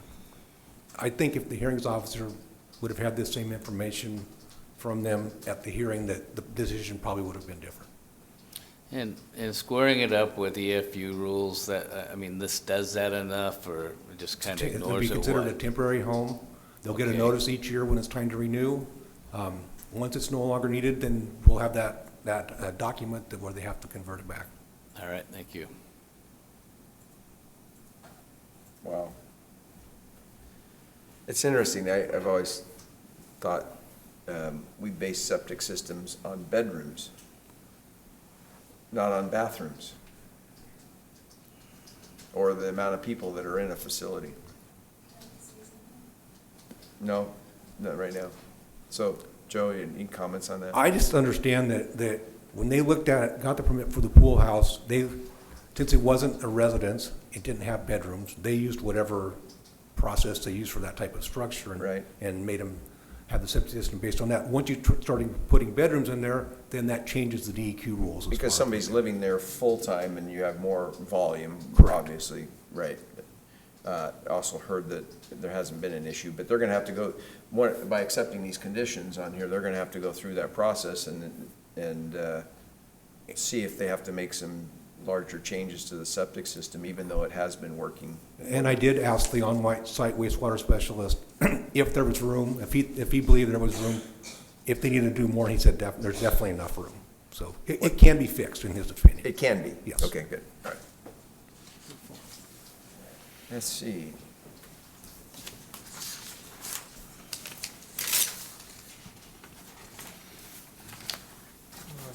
It's my turn? Yeah, close the public hearing. Okay, hold on a second, let me get it back up. I think we're gonna be. Here we go. Okay. Okay, Mr. Chair, I move that we close the public hearing and we approve the application with the conditions proposed, subject to the conditions proposed by staff and attached to The last page. the last page. Second. We good there with that motion? Yes. Okay. We have a motion to approve the application with the conditions outlined by staff on the last page. Any further discussion? Seeing none, all those in favor signify by saying aye. Aye. Aye. Aye. All right. And I'll bring this back as an order in a couple weeks. Thanks, Joe. Thank you. All right, thank you. Oh, it always is, isn't it? He looked at me kind of sideways, and I'm like, oh, are we gonna get it? No, you got some got work some ahead work of to you, you do. know, it's just the way the process works. Thank you guys, appreciate your time. Well, thank you. Thanks for coming in. Thank you. All I right. just like to see how people react. I wasn't I trying know. to put pressure. What did he do? What did he do? Kind of give me the sideways eye. He did? Yeah, Oh, he does that to me every day. So last night, I do jujitsu, last night my coach looked at me the same way, and that's when I know I have to run. Yeah. He did it, I was. All right. Thanks, Eric. Thanks, guys. You gave him the stink eye. I didn't mean to. It happens naturally with you. It happens You want to read the naturally. calendar, Commissioner? I would love to read the All right. calendar. Today is Wednesday, September 18th, and we just finished board session here in the Senator Hearing Room. Today at noon, we have the Catholic Community Services Luncheon located at the Salem Convention Center, 200 Commercial Street Southeast in Salem. At 1 p.m., we have the Oregon Manufactured Housing Association's Affordable Housing Day Open House located at Palm Harbor Homes, 3737 Palm Harbor Drive, Northeast in Albany. Tomorrow is Thursday, September 19th. At 8 in the morning, we have a City of Salem, Marion County meeting located at the Sassy Onion, 1244 State Street in Salem. Tomorrow, September 19th, at 9:30 in the morning, we have management update located in the Silverton Conference Room on the 5th floor of this building, 555 Court Street Northeast in Salem. On Monday, September 23rd, at 8:30 in the morning, we have calendar review located in the Silverton Conference Room on the 5th floor of this building at 555 Court Street Northeast in Salem. On September 23rd, at 10 in the morning, we have the Association of Oregon Counties District 6 meeting located at the Local Government Center, 1201 Court Street Northeast in Salem. On Tuesday, September 24th at 8:30 in the morning, we have a Community Corrections Board meeting located in the Silverton Conference Room on the 5th floor of this building, 555 Court Street Northeast in Salem. On Tuesday, September 24th at 10:30 in the morning, we have a Board of Commissioners Chief Administrative Officer meeting with an executive session if needed pursuant to ORS 192.660 2A, B, D, E, F, H, and I, located in the Silverton Conference Room on the 5th floor of this building, 555 Court Street Northeast in Salem. On September 24th, that's Tuesday at 1:30 in the afternoon, we have a work session on economic development. It's our quarterly update, located in the Silverton Conference Room on the 5th floor of this building. On Wednesday, September 25th at 9:30 in the morning, we have a work session regarding legislative issues located in the Silverton Conference Room on the 5th floor of this building. And then on Wednesday, September 25th at 6 in the evening, we have a board session in Town Hall located at the Staten Library, 515 North First Avenue in Stayton, and that's at 6 o'clock in the evening.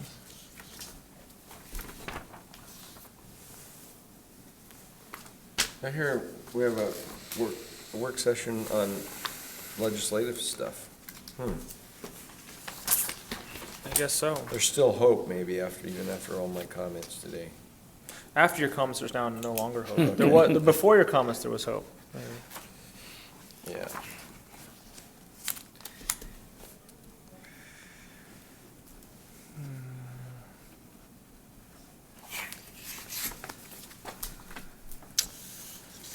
Okay. It's pretty This is good. a long board session Yes, today. For us. For us, yeah. It's taking a week off board session to go do other business. Since I can't get it anywhere else, tell me about Washington. Tell me how you accomplished all sorts of great things. I'll tell you what I liked about it. I liked that we met with some of the folks that we met with before, and we talked about projects that we'd spoken about before, and so there's some context, I think, because a lot of those folks back in DC, whether it's our congressional delegation staff, or the Department of Transportation staff, or HUD staff, you know, they have to make decisions for the entire country, and so it's if you just see them once and then you go away, it's hard for them to remember you, to think about you, to Or it's care, a new person completely. to care about, why should you matter in Oregon? You're 3,000 miles away from anything we do back here in DC, sort of thing. So it was nice that they knew who we were. We were giving them updates on our projects, what we'd accomplished locally, what our progress was, and I felt like we got, I don't want to say better, but we got good feedback because they were able to basically comment on where we were in the process, specifically on the Aurora interchange. The DOT guy was very helpful. Yeah, Barb told me that he felt good about that. They're very much aware and maybe helpful. He was very positive, and he sort of gave told some us tips to the application that we can work with on ODOT, and he said, this is what we're looking for. He was talking about broadband, there's points for a dig once policy, and he was talking about safety and economic development. And he just clarified sort of what's important to DOT as they're evaluating these proposals, and he was able to go into specifics in a way that I didn't think we got before, which I really appreciated. And then the homelessness, the HUD issue. Yeah, that was having also fabulous. Sid's been. I don't know Sid. No, a gentleman back there. We met with him and a bunch of people the last time we were there, and this time it was just him in the room. And they're involved very closely on this transition of the continuum of care. And it was one of those meetings where I just let Commissioner Willis did a great job of filling in where we were and asking the right questions and making sure we're going the right direction there. Well, and Janet's really been doing the hard work Oh, here yeah, no locally. doubt. I mean, we wouldn't be nearly as, we gave him sort of a calendar of the plan. As you know, we're part of this larger continuum of care where federal money comes in to basically the whole state and us, but it doesn't really help us address homelessness locally here, and so we're moving to start our own continuum of care, so the federal funding will be tied specifically to Marion and Polk counties. And as you can imagine, it's a very bureaucratic process, and Janet's just been very organized and making sure we're jumping through all the right hoops. And so we gave him the calendar. That sounds pretty normal, by the way. The schedule of what she had planned for the group, and he goes, "Oh, wow. Wow, this is really good. I don't ever see anything this good." So it was really quite, it's a credit to her and her team. Of course, we both looked at each other and said, "Yeah, we did a good job." I kind of made her that way, you know that. She had to make up for me. Oh, my gosh. Yeah, so that, and then the visit to the White House, the executive building. Yeah, and they were really focused on forestry issues and rural issues. I thought it was quite good. That was the EPA administrator and the new head of the Department of the Interior presented to us, and they were very aware of our forest issues in Marion County. And, you know, I was proud of some of the other county commissioners because they stood up and said, you know, we don't need more handouts from Washington. We need to be able to work in the woods. Sure. And we need people to be able to have family wage jobs. And that was very well received. Did they say anything particular about Siskiyou Forest?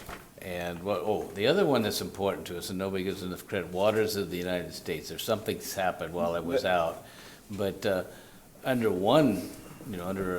Obama, they literally claim all the water in the United States, whether it's on private property or whatever. And They did. the battles we've had. You were there, did you? I think I stepped up. They were talking about how that's being rolled back. Wonderful. And, you know, in fact, people asked questions about that. They were talking about their front lawn being part of waters of the U.S. Yeah, when it it had gets a an mud inch puddle deep. in the winter. Detroit Lake this morning when I got up, it could have been waters of the U.S. It's just running everywhere. It's just pouring. It's a big lake right now. Yeah, well, no, it was just pouring all night long up in the hills. So that was really good. And then at the end, there was she was part of the drug, whatever, the U.S. Drug Administrator. DEA then? Yeah, type like that. She was an ex-prosecutor from New Jersey or someplace, and she talked about drug courts and things that the administrator, I was listening to her and I'm thinking, Done that for a long time, yeah. We're way ahead of this curve, right, where most people are, so, How about our own delegation? How'd they treat you? Anybody care to see, or were you looking to? We didn't see Wyden. We didn't see Wyden. We saw Merkley and Schrader. We saw Wyden staff, and they were good, Staff. right? I thought those meetings were good too. Again, we were seeing the same people. It was nice that we were seeing the same people talking about the same projects again. Okay. Yeah, and Merkley came in with his, you know, they prepare him, and he came in with all the things we were working on. He asked the questions on where we were with projects, so he obviously had been briefed. Well, that's good. He And cared that much yep, anyway. Right? And Did he go Saturday? Did he show up Saturday? But you know if I he didn't showed see up? him. Yeah. And we were very narrowly focused on the sewer system in the canyon and then the Aurora Right. interchange. And broadband. And I felt like, and broadband. And I felt like that helped as well because we weren't coming in talking about every project possible. We were talking about, like I say, trying to get some of our own money back. You know, the people in Marion County send their federal tax dollars back there, and some of that money should go to infrastructure here. And so I felt like there was some clarity there, and they understood that. Real quickly, in political mood, is Washington is in turmoil that way politically, as you see on TV, or, I mean, just shaking their head all the time, or happy? What do you see? I felt like everybody has sort of resigned to the issues that they disagree with and are sort of Moved ready on. to move on to Wonderful. the stuff that they're willing to work together on. I mean, it felt like the infrastructure stuff, there wasn't a lot of fighting about. It seemed like everybody Gets knows we that. need to build some infrastructure and let's get to work. Yeah, I think that there's agreement that we need to invest in infrastructure. I think I got that. I mean, we met with DeFazio's guy, with Edward, right? Mhm. And that was the second time we'd met with him, and he's, you know, there's still, the things you see on TV are just like, that's what it is. It's almost like this reality show that the media tries to just hype, right? To cause division and get people fired up. And then there's comments, obviously, by leaders, right, that tweet this or tweet that, and I mean on both, right? I mean, you see the president tweet something, and then one of our senators, you know, will tweet something in response. And so that stuff's, I don't know. We were talking about why is it become so divisive, or people don't work with each other. And one of the things that came up when we were back there, and I think you were talking about this when we were with Michael and Kirby, back, was it in Gingrich's years or whenever, when they changed they changed the schedule, and everybody started flying back and forth every weekend. To encourage them to be in there, have time to go home. Right, but before that, they wouldn't go home all the time, and on the weekends, they would be there. And I can relate to this, what happened here when I was in the legislature. on the weekends, they'd maybe go out to dinner. Their wives would go out to dinner, you know, and you'd have cross-pollination and relationships with people on the other side of the aisle talking about things. And, you know, when you break bread together, you have a different relationship with people. And I know when I was in the legislature here, the new ethics laws kind of stopped, you know, lobbyists from saying, hey, you guys get together, I'll write the check, but I won't be there, but have this time together. And I remember paying for it myself, hosting a party with them, Representative Gilliam, and we were in the super minority, and 4 Democrats at my office where we had dinner together, we had some cocktails, we played some poker for a fundraiser. Whoever won, we had to write a check to his or her nonprofit. I remember Mike Schaffler won, so we all wrote one to his Boys and Girls Club of the amount of money that we played with that night. And I got back to the Capitol, and people were saying, oh, come on, I want to do that. You know, I mean, it was just where you just realized had good relationships with people, and it's hard to break those walls down, I think, now. It seems like. But when you talk to Schrader, right, remember he was talking about, he was the Solutions Caucus, and he was talking about, hey, there's a group of us that try to get together and say, what things could we work on bipartisan that we think both leadership could say, hey, that makes sense, right? And Kurt talked about that, that they're trying to hammer those things out, so.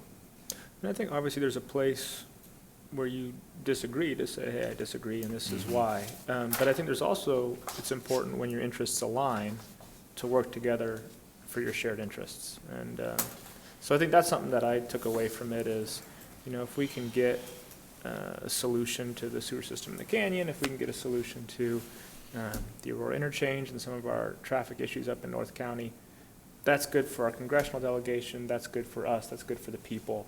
So I think it's important for us to also make sure that we can identify and work on those things where everybody wins, you know, including and especially the folks we represent. All right, we have another event. Seems like a lot of effort to keep it going, but it does pay off. It does, so. All right, are we good? What's our next event? Catholic Community Service. Oh, for lunch today? Yeah, but I gotta clean up my desk. Do you? Yeah, I gotta clean up my car. Oh. All right, we will adjourn.